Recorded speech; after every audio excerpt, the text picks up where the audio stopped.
本视频由未来车原创制作。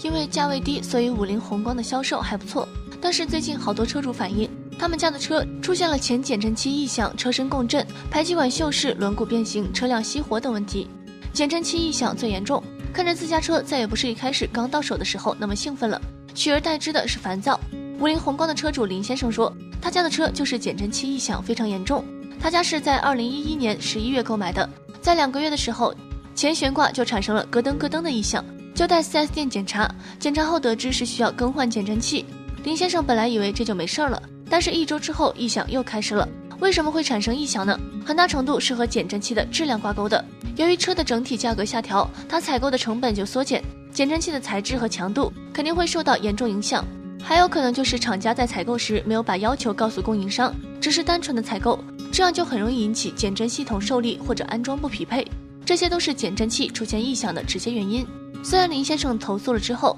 ，50宏光及时回复了他们，并且积极的去给各位车主解决他们的问题，这一点还是值得赞赏的。但是只是售后的服务跟得上还远远不够，广大消费者主要还是看车的质量，像价格别的东西都是在这之后考虑的。要是想销量一直上升或者保持平稳，那50宏光就该努力了，在保持价格低的这个优势的同时，提高车的质量。